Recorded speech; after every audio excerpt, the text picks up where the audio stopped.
Shalom. Call Elohim-La. Elohayinau, Abanawa, Yahweh, Bahasham, Yahushai, Bahasham, Kakwadash. Double honors to the apostles and elders of Great Millstone. Peace and salutations to the hopeful elect. Shalom to the brothers on the highways and byways making their calling and election sure. This is the brother I now back with another lesson, Lord willing. It is edifying to the body of Yahushai, right? The elect, right? And I just typed in what are the similarities between ancient Babylon and America, and this is what came up. It says the similarities drawn between the United States and ancient Babylon are primarily found in cultural and religious critiques that use Babylon as a historical and biblical metaphor for a powerful, materialistic, and morally declining society, which all three are on par with America, right? These comparisons are largely symbolic rather than direct historical or governmental equivalencies, all right? First, it says wealth and consumerism, okay, which this place is pretty wealthy compared to the rest of the world, and it's big on consumerism, right? It really doesn't produce a whole lot, but really has a lot of consumerism going on. I'm just going to jump to the points because I don't have much time. It says global influence and power.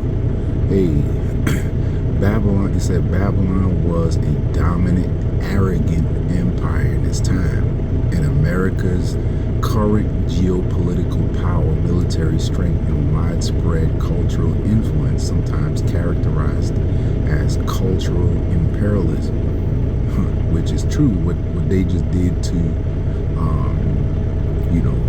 Venezuela is an example, if you will, are viewed as a modern parallel to that imperial dominance, right?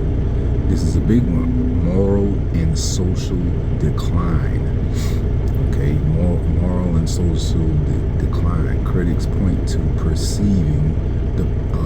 perceived issues in modern American society, such as the erosion of traditional values, high crime rates, and social fragmentation as a sign of moral decay, mirroring biblical depictions of Babylon's wickedness and decadence. Okay, this is another one. Diversity in urban centers.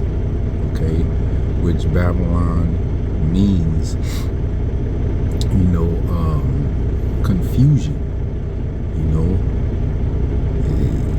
It says both for multi-ethnic and religiously diverse societies with significant sprawling urban centers. Okay, that just basically means confusion.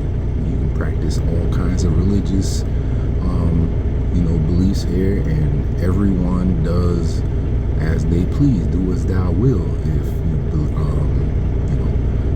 Aleister Crowley said, right?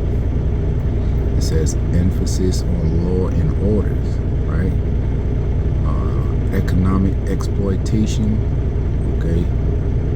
And it says, this is what I want to read too. It says these comparisons are largely used within religious, conservative, and critical discourse as a warning, suggesting that America's path mirrors that of past empires which faced divine judgment.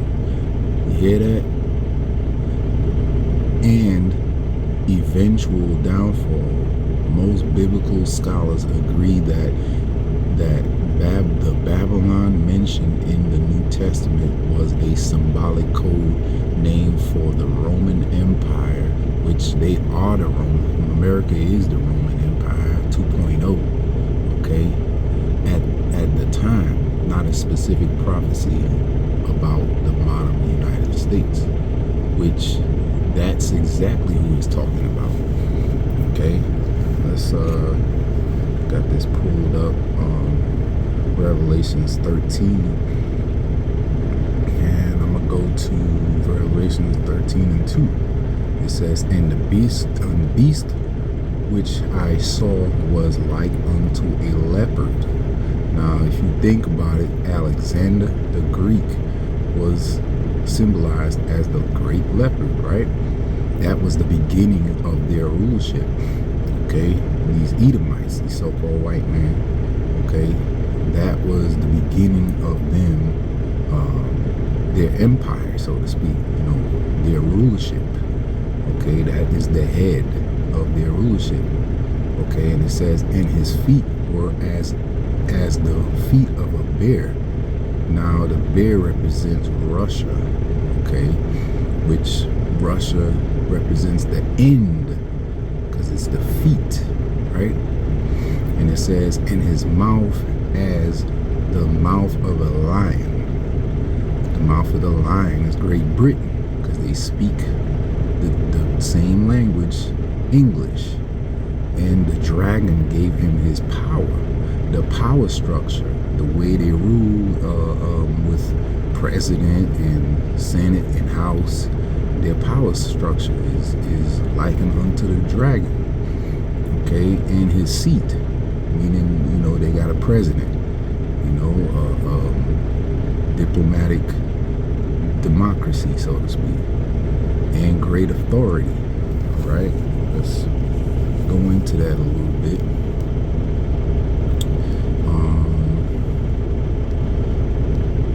Okay, when you look at okay, let's go into the bear. It says a bear as obstructing by ferocity, you know, and indeed Russia is fierce. But I want to get this mouth. It says the mouth as part of the body of a man. Okay, since thoughts of a man's soul find their verbal utterance by his mouth, the heart or soul and the mouth were distinguished. The edge of a sword. That's not what I'm looking for. Oh, here it is. It says, highlighted right here. It says, by implication, language. Okay. It's basically telling you through language. And then when you go into seat, it tells you a throne, a chair of state having a footstool. Okay. When you go down to, it says metaphor, meta to God, the governor of the world. Okay. To govern, you know, the way they govern. It says seat or throne, by implication power. Okay, continent. Okay, seat, throne. So this is Rome, point 2, and Babylon the Great. You know, all at the same time. And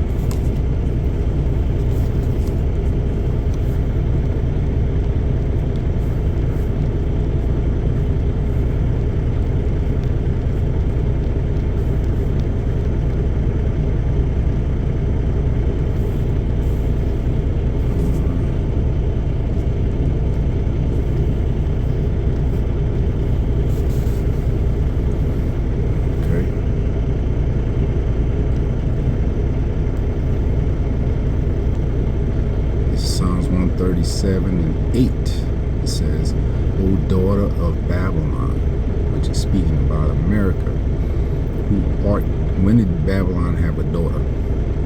Yeah, okay. That's what it's talking about. That's who he's talking about. Who art thou to be destroyed? Happy shall he be that rewardeth thee as thou hast served us. You see, that was a prophecy, you know what I'm saying, going into King David prophesying about Babylon's downfall. Happy shall he be that taketh and dasheth thy little ones against the stone, which, you know, we gonna get the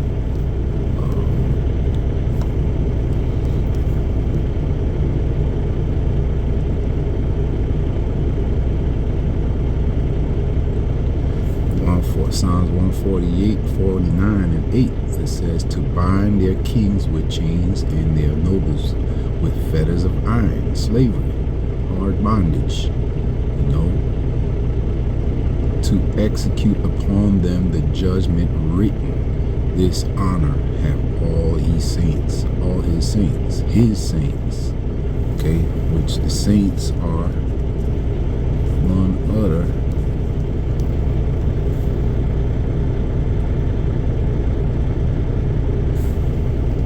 Psalms 148 and 14. He also exalteth the horn of his people, plural, possessive, the praise of all his saints, even the children of Israel, a people near unto him.